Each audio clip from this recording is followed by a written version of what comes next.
మంచిదండి. ఇప్పుడు వచ్చినటువంటి మీ అందరూ కూడా నా హృదయపూర్వక వందనాలు.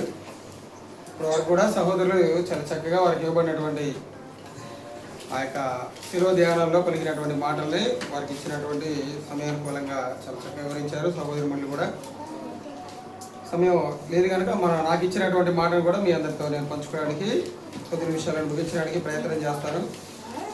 ఒకసారి కలువరి శిలువలో ఆయన పలికినటువంటి చివరి మాటను మనందరం కలిసి ధ్యానిద్దాం. లూకాసు వార్త 23వ అధ్యాయము. లూకాసు వార్త 23వ అధ్యాయము 46వ వచనం చూడండి ఒకసారి. అప్పుడు యేసు గొప్ప శబ్దంతో కేక వేసి, తండ్రి నీ చేతికి నా ఆత్మను అప్పగించుకొనుచున్నాను నేను. ఏమో చెప్పాడు యేసుక్రీస్తు వారు కలువరి శిలువలో చివరి మాటగా ఆయన పలికినటువంటి మాట ఏంటిదంటే, తండ్రి నీ చేతికి ఆత్మను అప్పగించుచున్నాడు అన్నాడు. ఎలా అప్పగించాడు ఆయన? అక్కడ జరిగినటువంటి ఒక సంఘటన మీరు గమనించారు లేదు? ఆ మాటల్లో ఏం చేశారంట? ఆయన బిగ్గరగా కేక వేశారంట. అసలు అప్పుడు దాకా ఆయన యొక్క విధానం ఎలా ఉంది, ఆయన యొక్క స్వభావాన్ని మీరు గమనించారు లేదు? శిలువలో 250 కేజీల పైచిలుకున్నటువంటి శిలువను మోసుకుంటా వెళ్ళాడు. బంటి రోజులు అనకుండా కొడతా ఉన్నారు. ముళ్ళ కిరీటం పెట్టారు. శరీరం మొత్తం పగిలిపోయింది, రక్తం కారుతా ఉంది. పైన నుంచి తల నుంచి రక్తం కారుతా ఉంది. నడిచేటువంటి శక్తి లేదు, మాట్లాడేటువంటి శక్తి లేదు. అయినా కానీ ఆయన ఏం చేశాడు? గొప్ప శబ్దంతో ఏం చేశాడంట? ఆయన కేక వేశాడంట. అంటే ఆయనకు వచ్చినటువంటి మరణాన్ని చూసి కాదు ఆయన కేక వేసింది, తాను సాధించినటువంటి విజయాన్ని బట్టి ఆయన కేక వేశాడు. మరణం మీద ఆయన ఏం చేశాడు? విజయాన్ని సాధించాడు. కాబట్టి ఈ మరణం మీద విజయాన్ని సాధించాడు కాబట్టి ఆయన ఏం చేశాడంటే ఇలా బిగ్గరగా కేక వేసి, తండ్రి నీ చేతికి నా ఆత్మనే అప్పగిస్తున్నాను. చూడండి, యేసుక్రీస్తు వారు తాను జీవించినటువంటి జీవిత కాలంలో ఎక్కువగా ఈ 33.5 సంవత్సరాలు ఎక్కువగా దేని గురించి ఆయన బోధన ప్రారంభించాడంటే, దేనిని ఉద్దేశంగా తీసుకొని తన బోధన ప్రారంభించాడంటే ఆత్మ గురించి ఎక్కువగా ఆయన మాట్లాడడం జరిగింది. చూడండి, ఆయన ప్రారంభించినటువంటి మొదటి బోధలో కూడా, మొదటి స్పీచ్లో కూడా ఆయన దేని గురించి మాట్లాడదో తెలుసా? దేని విషయమై మీరు ఎలా ఉండాలని చెప్పాడు తెలుసా? మత్తయి సువార్త 5వ అధ్యాయం 2-3 వచనాలు చూడండి. ప్రపంచాన్నే కదిలించినటువంటి స్పీచ్ ఇది. అప్పుడు ఆయన నోరు తెరిచి ఇలాగూ బోధింపసాగిను. ఏమన్నాడు? ఆత్మ విషయమై దీనులైన వారు ధన్యులు అని చెప్పాడు. పరలోక రాజ్యం వారిది.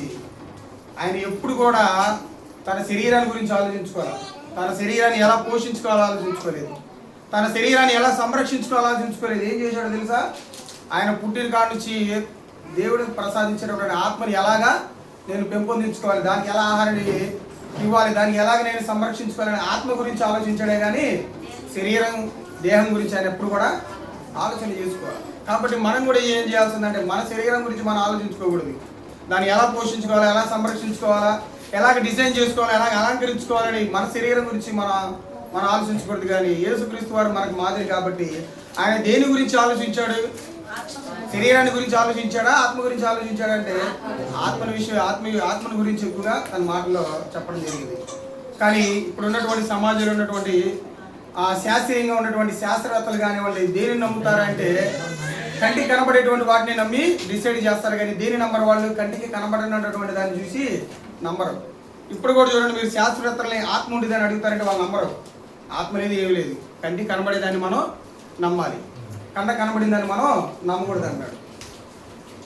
కాబట్టి అందుకని ఇలా అన్నారనే యేసుక్రీస్తు వారు ఒక మాట అన్నాడు. యోహాను సువార్తలో ఏమన్నాడు చూడండి ఒకసారి. ఏమన్నాడు? 6వ అధ్యాయం 63వ వచనంలో యోహాను సువార్తలో ఇలా ఆత్మ లేదనుకుంటారేమోనని, ఇలా ఆత్మ ఉందో లేదనేది ఆయన మాటల్లోనే చెప్తాడు చూడండి మనకి. చూడండి, ఆత్మయే జీవింప చేయుచున్నది, శరీరం కేవలము నిష్ప్రయోజనం. శరీరం దీనికి పనికిరానిది. ఆత్మయే. ఒక మనిషి జీవిస్తున్నాడంటే, ఒక మనిషి నడవగలుగుతున్నాడంటే, ఒక మనిషి మాట్లాడగలుగుతున్నాడంటే, ఒక వ్యక్తి తన కుటుంబంతో సురక్షితంగా తాను తాను చేసుకోగలుగుతున్నాడంటే అది దేని బట్టి? ఆత్మను బట్టే. ఆత్మ విడిచి వెళ్ళిపోయినటువంటి శరీరం ఎలాంటిదంట? నిష్ప్రయోజనం. అది దేనికి పనికిరాదు. దాన్ని ఏమన్నారంటే శవము అన్నాడు. దాన్ని ఏమన్నాడు? శవము అన్నాడు. ఆత్మ ఉన్నంత కాలమే నీ జీవితంలో నీ ఎన్ని హోదాలు నువ్వు అనిపించినా కానీ, ఎంత స్థాయికి నువ్వు వెళ్ళినా కానీ, అది ఆత్మ వెళ్తే శవం అయిపోతావు. నువ్వు పెద్ద ఉన్నవాడైనా కానీ, లేకపోతే ఏమి లేనివాడైనా కానీ, ఎంత స్థాయికి నువ్వు వెళ్ళినా కానీ, ప్రధానమంత్రి నుంచి అయినా కానీ, ప్రధానమంత్రి అయినా కానీ, లేకపోతే సామాన్య ప్రజ అయినా కానీ, తాను జీవించినంత కాలంలో తాను దేన్ని బట్టి తను జాగ్రత్త పడాలంటే తన జీవితంలో తన శరీరంలో ఉన్నటువంటి ఆత్మను బట్టి. ఆత్మే ఒక వ్యక్తిని రక్షించగలదు, ఒక వ్యక్తిని కాపాడగలదు. మరి ఆ ఆత్మని మనం సంరక్షించగలుగుతున్నావా? ఆత్మని దేవుడికి అప్పగించేటువంటి స్థితిలో మనం ఉన్నావా? కాబట్టి మనకు మాదిరిగా ఉన్నటువంటి యేసుక్రీస్తు వారు కూడా దేవునికి తన ఆత్మను అప్పగించాడు. ఎలా అప్పగించాడు చూడండి ఒకసారి. పేతురు రాసినటువంటి హెబ్రీయులకు రాసినటువంటి పత్రిక 9:14 హెబ్రీయులకు రాసినటువంటి పత్రిక 9:14 ఆయన ఎలా అప్పగించాడో చెప్తాడు చూడండి. నిత్యుడగు ఆత్మ ద్వారా తన్ను తాను దేవునికి నిర్దోషినిగా చూడండి ఎలా అప్పగించుకున్నాడంట. ఆయన తన ఆత్మని నిర్దోషినిగా అప్పగించుకున్నాడంట. అంటే ఎలాంటి కళంకం అనేది లేదు ఆయన ఆత్మకి, ఎలాంటి ఇబ్బంది అనేది లేదు ఆయన ఆత్మకి. నిర్దోషంగా ఎంచుకున్నాడంట, పరిశుద్ధంగా తన ఆత్మని దేవునికి అప్పగించుకున్నాడంట. అది మనకు అర్థం కావాలంటే మనం ఒక వ్యక్తి దగ్గర మనం బైక్ తీసుకుందాం అనుకో, ఒక సమయం కోసం దేవుడు యేసుక్రీస్తు వారికి దేవుడు ఆత్మను ప్రసాదించాడు. ఆత్మని శరీరాన్ని తీసుకొని ఆయన భూమి మీదకి వచ్చాడు. ఆయన పనిని సంపూర్తి చేసుకొని వెళ్ళిపోయాడు. మరి అలాగా మనం కూడా ఏం చేయాలంటే ఇలా దేవుడి ద్వారా ప్రసాదింపబడినటువంటి ఆత్మని మనం ఎలా వృద్ధి చేసుకుంటూ రావాలంటే నిర్దోషంగా మలుచుకుంటూ రావాలి ఆత్మని అనేది. ఎలా నిర్దోషంగా అంటే ఒక వ్యక్తి దగ్గర మనం బైక్ తీసుకున్నాం అనుకో రెండుగా, దాన్ని తీసుకున్న తర్వాత దాన్ని తీసుకున్నప్పుడు ఎలాగైతే తీసుకున్నా అలాగే ఇచ్చేయాలి, తిరిగేయాలి. అలా ఇవ్వకపోతే తీసుకుంటాడు వాడు. బైక్ని యాక్సిడెంట్ అయ్యి ఏ పాటి కాపాటి ఎరగొట్టుకుని వచ్చి నీ బైక్ తీసుకోమంటే తీసుకుంటాడా? తీసుకోడు. మనం కూడా అంతే, మన జీవితంలో కూడా మనం కూడా మన శరీరాన్ని ఎలా అప్పుడు చెప్పాలంటే మన తల్లి గర్భం నుంచి దేవుడు ఎలాగైతే మనల్ని సృష్టించి భూమి మీదకి పంపించాడో, ఎలాగైతే యథార్థవంతులుగా మనల్ని భూమి మీదకి పంపించాడో, అలాంటి యథార్థవంతతో కూడినటువంటి అలాంటి నిర్దోషమైనటువంటి ఆత్మని కలిగి దేవుడికి అప్పగిస్తే ఆయన స్వీకరిస్తాడు అని అలా చెప్పాడు. అలాగే మనం కూడా ఎలా అర్పించాలో పేతురు పత్రికలో చెప్తాడు చూడండి. పేతురు పత్రికలు కూడా మనం కూడా ఎలా అప్పగించాలో మన ఆత్మని పేతురు గారు మాట్లాడుతూ చెప్తాడు ఒక మాట. పేతురు రాసినటువంటి మొదటి పత్రిక 4:19 కాబట్టి దేవుని చిత్త ప్రకారము బాధపడవారు సత్ప్రవర్తన గలవారై నమ్మకమైన సృష్టికర్తకు తమ ఆత్మలను అప్పగించుకోవాలను. ఎలా అప్పగించుకోవాలంట? సత్ప్రవర్తన గలవారై. ఈ భూమి మీద ప్రతి ఒక్క వ్యక్తి కూడా తన ఆత్మను పోషించుకోవాలంటే అతను ఏముండాలంటే ఏ ప్రవర్తన కలిగి ఉండాలి? సత్ప్రవర్తన కలిగి ఉండాలి. వాక్యముతో నిండినటువంటి ప్రవర్తన కలిగి ఉండాలి. యేసుక్రీస్తు వారి మాదిరికరమైనటువంటి జీవితాన్ని జీవించేటువంటి ప్రవర్తన కలిగి జీవిస్తేనే నువ్వు చనిపోయిన తర్వాత నీ ఆత్మ అనేది ఎక్కడికి వెళ్ళిద్ది? దేవుని దగ్గరికి వెళ్ళిద్ది. అదే కదా ప్రసంగి గ్రంథాలు చెబుతాడు. 12:7 ఏమంటాడు? మట్టి అనేది మునుపటి వలె, మన్ను అనేది మునుపటి వలె భూమికి చేరుతుంది, ఆత్మ తాను దయచేసినటువంటి దేవుని దగ్గరికి వెళ్ళదు. ఎలా ఉంటే నీ ఆత్మ అనేది నిర్దోషంగా ఉండాలి, సత్ప్రవర్తన కలిగి ఉండాలి. నీ సృష్టికర్తకి అంగీకార యోగ్యంగా నీ ఆత్మ ఉంటేనే ఆయన నిన్ను స్వీకరిస్తాడు. అలా జీవించినటువంటి వ్యక్తి బైబిల్ గ్రంథంలో ఉన్నాడంటే ఉన్నారు. ఒకరిగా చాలా మంది ఉన్నారు. వాళ్ళలో వ్యక్తి జీవితాన్ని మనం ఆలోచిస్తే ఆయనే స్టెఫన్ గారు.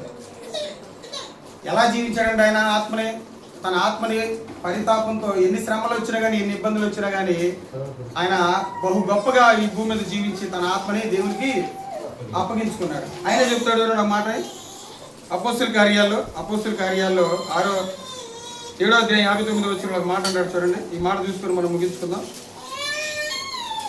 అపోస్తుల కార్యాలు 7:59 ప్రభువును గూర్చి మొరపెట్టుచు యేసు ప్రభువా నా ఆత్మను చేర్చుకొనమని స్టెఫను పలుకుచుండగా, చూడండి ఎలా జీవించాడో మనకు తెలుసు కదా. ఆత్మ పూర్ణుడై జీవించాడు ఆయన. ఈ భూమి మీద జీవించినటువంటి జీవిత కాలంలో ఈ శరీరం దేవుడి ద్వారా వచ్చింది, ఆత్మ దేవుడి ద్వారా వచ్చింది. మరి శరీరం భూమి మీద భూమిలోకి వెళ్తుంది. మరి ఆత్మ దేవుడి దగ్గరికి వెళ్ళాలంటే నేను ఎలా ఉండాలంటే నిర్దోషంగా జీవించాలని ఆత్మని ఈ భూమి మీద యథార్థంగా జీవించాలి. భక్తి శ్రద్ధలతో ఈ భూమి మీద ఆయన ఆత్మని నేను సంరక్షించుకోవాలి. అలా జీవిస్తేనే నా ఆత్మని దేవుడు అంగీకరిస్తారని, దేవుడా ఇదిగో నేను ఇలా జీవించాను, నీ చిత్త ప్రకారంగా నేను జీవించాను భూమి మీద, నా ఆత్మ నీ దగ్గరికి చేర్చుకోమని దేవుడికి మొరపెట్టుకున్నాడు. అలా దేవుని ఎడల దేవుని చిత్త ప్రకారం జీవించినటువంటి స్టెఫన్ గారి ఆత్మ ఎక్కడికి వెళ్ళింది? దేవుని దగ్గరికి వెళ్ళింది. మరి ఆయన చిత్తాన్ని జరిగించి నిర్దోషంగా యథార్థంగా సత్ప్రవర్తన కలిగి జీవించినటువంటి మన ఆత్మ కూడా దేవుని దగ్గరికి చేరాలంటే మనం ఇలాంటి లక్షణాలు కలిగి ఉండాలి. కాబట్టి ఈ సెలవు ధ్యానాలు ఇప్పటివరకు కూడా సహోదరులు కానివ్వండి వారికి ఇచ్చినటువంటి ఆ మాటల్ని ఎంతో నేర్చుకొని చాలా చక్కగా వివరించారు. కాబట్టి మనం ఇంకా ఈ వాక్యంలో నేర్చుకొని వాక్యం ప్రకటించే వారిలాగా ఉండాలి. అలాగే వాక్యంతో పాటుగా మన ప్రవర్తన కూడా చాలా జాగ్రత్తగా చూసుకుంటూ వెళ్ళాలి. కాబట్టి ఇప్పుడు దాకా వాక్యం ఉన్నటువంటి మీ అందరికి కూడా చాలా మంది ఎక్కువ మంది చెప్పినా కానీ అది భారంగా అనుకోకుండా చాలా చక్కగా ఉన్నటువంటి మీ అందరికి కూడా నా వృత్తిపూర్వక వందనాలు తెలియజేస్తూ నా మాటలు చివరి